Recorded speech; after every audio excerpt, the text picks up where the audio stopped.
Hello, and welcome to this edition of Jewish Museum Milwaukee's Museum Moment. My name is Molly Dubin, and I'm the curator of Jewish Museum Milwaukee. And as you know, if you've tuned in to some of our museum moments, we take a little time to explore different events, artifacts, things throughout history, and we usually have a theme. And this week is no different. This week, we are exploring Milwaukee's food and beverage history. And for many Milwaukeeans, actually many beyond Milwaukee, we are synonymous with the term beer, with the item beer. So it was incredibly fitting that in 2016, our friends at the Milwaukee County Historical Society mounted an exhibit entitled Brew City Milwaukee, Craft, Culture, and Community. And today we are thrilled to have with us as our guest presenter, Milwaukee County Historical Society Curator and Operations Manager, Ben Barbera. Welcome, Ben. How are you? I'm doing well. Thank you, Molly. Fantastic. Well, I know you have become a bit of an aficionado on the topic of beer. And in fact, you were just telling me just came off of a little bit of a longer version, but today we're going to be looking at, if you will, a micro history of Milwaukee and beer. So with that, I'm going to turn this over to Ben. Thank you very much.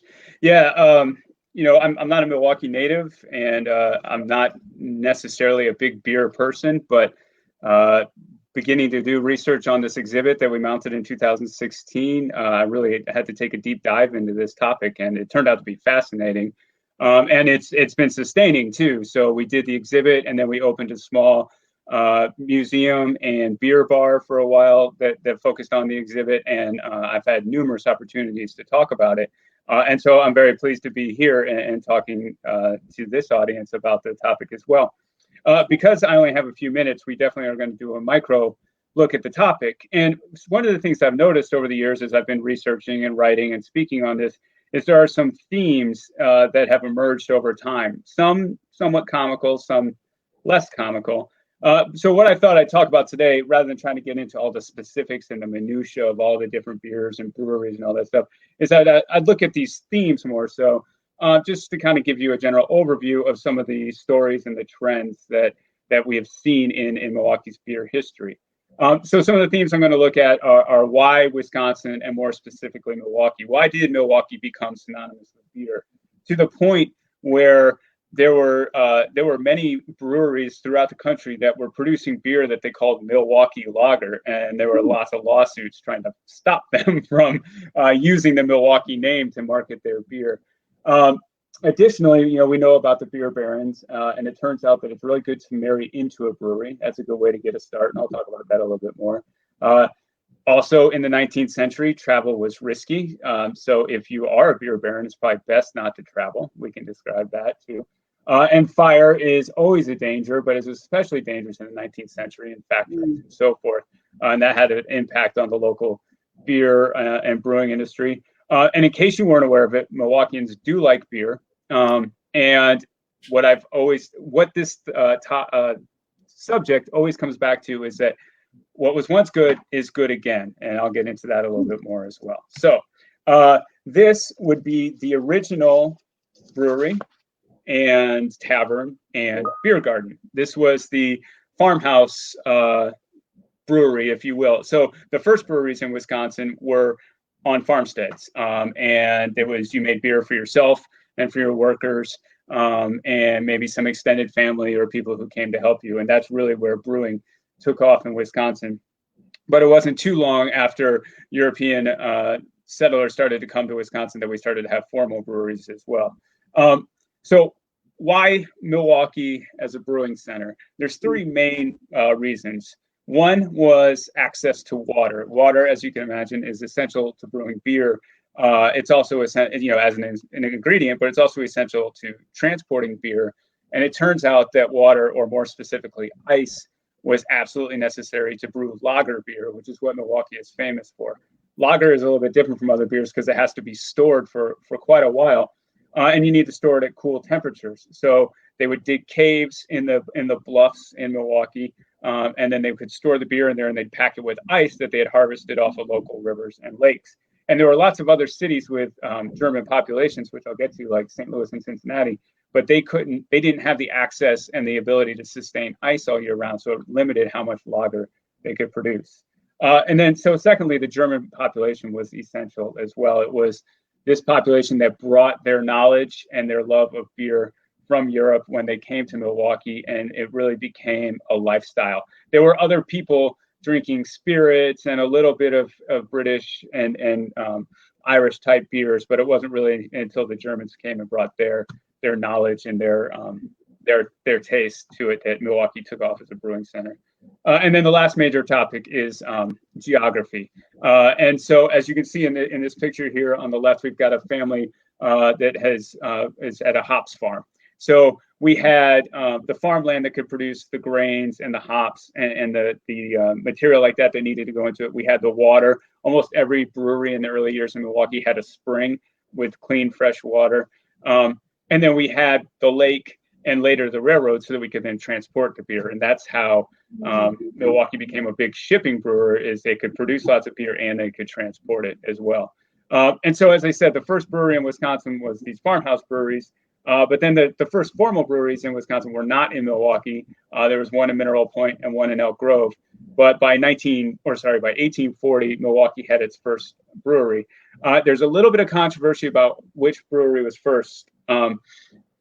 In many histories, we see the Milwaukee Brewery that was owned by Richard Owens being listed as the first brewery. And that's because there was a report that Owens and his partners bought barley in 1840 to make beer, but they didn't actually buy the property that they built their brewery on until 1841. This is a fact that was dug up by the esteemed beer and brewing historian Len Jurgensen, and he shared it with me. And so it turns out that Simon Rudelshofer, whose name I butcher every time I do this talk, was the first one to brew beer in Milwaukee. So we talk about the value of marrying into a brewery. It turns out that many of the biggest and most powerful breweries were passed along through marriage. So one of the first ones was C.T. Melms. He eventually acquired the brewery that Rudelshofer had started. That was a very shady deal that I don't have time to get into details with, but Melms himself married into it. And in 1860, it was the largest producing brewery in Milwaukee. Many people know the story of Captain Frederick Pabst. He married Maria Best, who was the daughter of Philip Best, which was a very well-established brewery when he married in 1864. In 1866, Philip passed the brewery to Frederick Pabst and Emil Shandine, another son-in-law, and they co-managed the brewery until Emil Shandine passed away, which I'll get to in a minute. And Adam Gettleman also married into the Schweikart Brewery, married Schweikart's daughter, and had a brewery that was successful for 100 years. Now, if you couldn't marry a daughter, then the next best thing was to marry a widow. And so Joseph Schlitz married August Krug, who had started a brewery. He married August Krug's widow. Joseph Schlitz was the bookkeeper. When Krug died, he took over managing the brewery with Krug's widow, and then they married, and Schlitz took over. Valentin Blatz also married the widow of his former boss, John Braun, at another brewery. And this is not to be sexist, this is just to be historic in the sense that it was always men marrying women to get into breweries. If there had ever been an opportunity for a woman to marry her way into a brewery, or if that exists today, then that's great. I'd love to hear and tell that story. Yeah. So once you become a powerful figure in a brewery, stay home. Don't travel, especially not to Germany. Joseph Schlitz died when his ship sank off the coast of England on a return trip to Germany. Emil Shandine died on a return trip to Germany or California. It turns out Frederick Pabst died after suffering strokes on a trip to California, and Valentin Blatz also got sick on a trip to California and passed away. And John Braun had enough sense not to go to Germany or California, but he did try to travel by buggy one day, was thrown from the buggy, and died 5 days later, which is how Valentin Blatz ended up with his brewery. So the 19th century was dangerous, even if you were a wealthy brewery owner. Speaking of danger, similarly dangerous, fire, also dangerous. And it could be beneficial in some ways, or it could be terrible in other ways. So there are a number of breweries in Milwaukee that were ravaged by fire. So the Falk, Young, and Borchert Brewery, which for a time was the fourth largest brewery in Milwaukee, and this was in the mid to late 19th century. So this is pretty significant. If you were the fourth largest brewery in Milwaukee, you were probably in the top 10 in the country.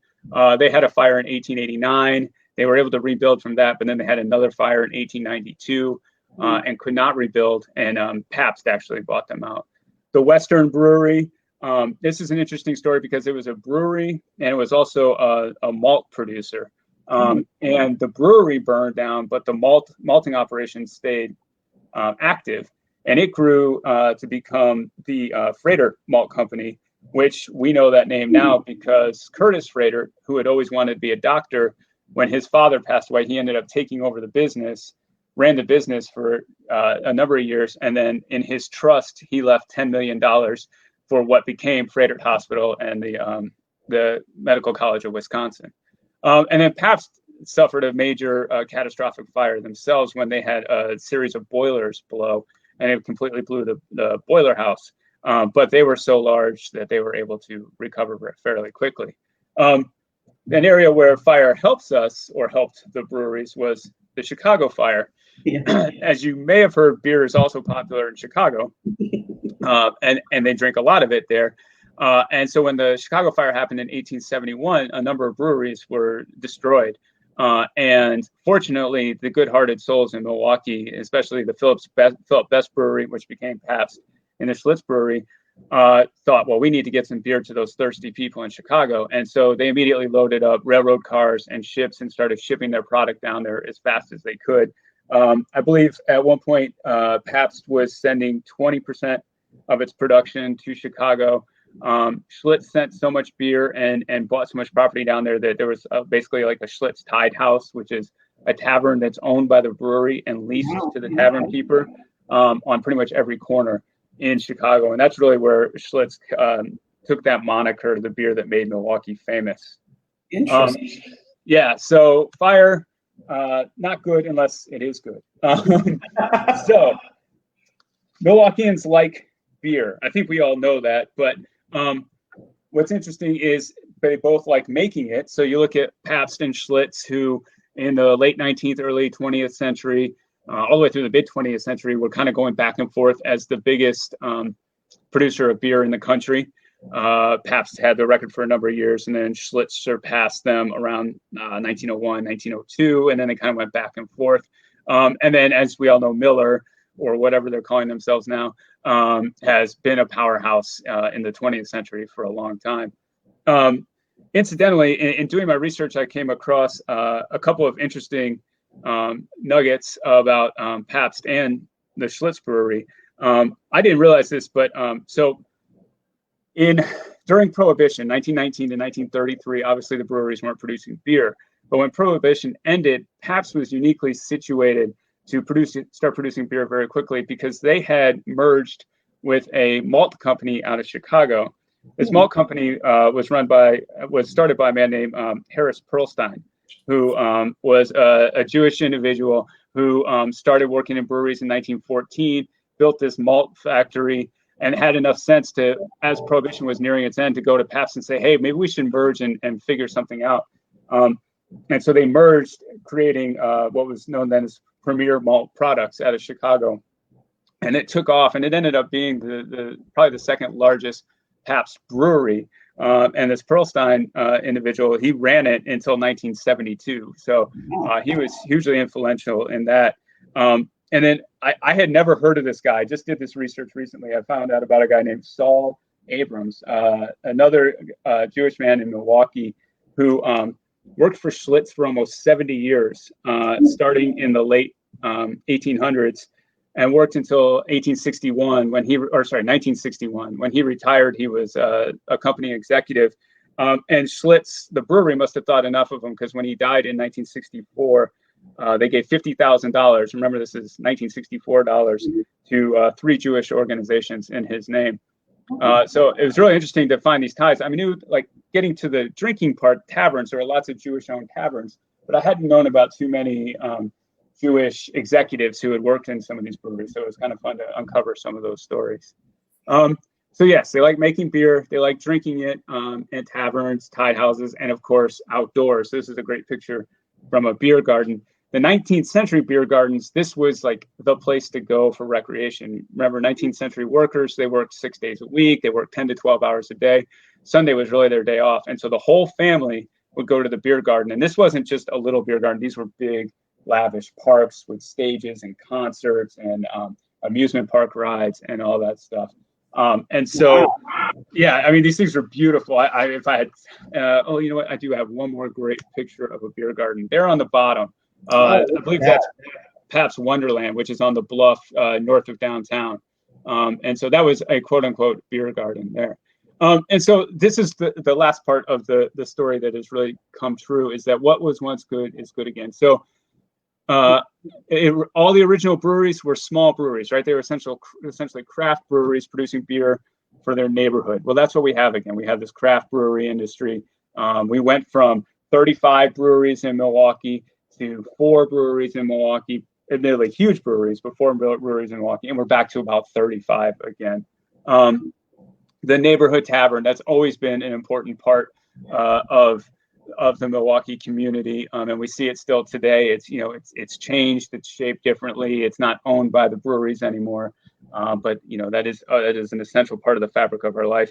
And then in the last 10 years or so, we've really seen a resurgence of the beer gardens. And so, one of the great things about talking about this topic is that beer is popular and people generally have a positive outlook on it. And so it's always a really fun topic to talk about. So that was a whirlwind tour through some themes related to beer and brewing. There's lots more out there. Get on the internet, take a look. You can find all kinds of cool stuff about Milwaukee brewing and all that. And I want to thank you for giving me this opportunity to talk about it. Well, thank you so much, Ben. This was so interesting. And as you said, kind of just rather than the tip of the iceberg, I guess the foam of the mug, if you go, the head of the mug. So definitely encourage interested folks to check out Milwaukee County Historical Society's archives and materials on this very interesting topic. And just wanted to say how fitting that we kind of ended just before this slide with looking at the beer gardens, which have kind of been one of the places that have been early in opening to allow people to gather outside that have been isolated for so long. So again, beer gardens playing, as you said, things become new, out become in, and again, just a very fitting and safe gathering place, the beer gardens of Milwaukee. So thank you for this micro tour. And can you tell us real quick what you have going on right now over at the Milwaukee County Historical Society? Sure. Our current exhibit is on Milwaukee politics. It's a look at the first 150 years of Milwaukee politics, so roughly mid-1830s through 1988. As you can imagine, we put it together with the DNC in mind. DNC didn't happen, but the exhibit did. So people can come and check that out. We have some last few remnants of our feature exhibit from this spring, which shows some of the cool things out of our collection. And we have sort of a standing Milwaukee history exhibit. So those are all going on. Research library is open by appointment right now. We're open our normal hours, 9:30 to 5, Monday through Saturday. And so if people have the opportunity, I welcome them to come and visit. Well, all sounds great. And I encourage people to get out and visit. And of course, come and visit us over at the Jewish Museum Milwaukee as well. And with that, thank you again, Ben. And continuing on Thursday with our exploration of food and beverage, we will be looking at the history of Jake's Deli. So be sure to tune in. In the meantime, have a great rest of the afternoon. And Ben and I will both look forward to seeing you soon, again, either in our spaces or on the screen. Thanks so much. Have a great afternoon. Thank you.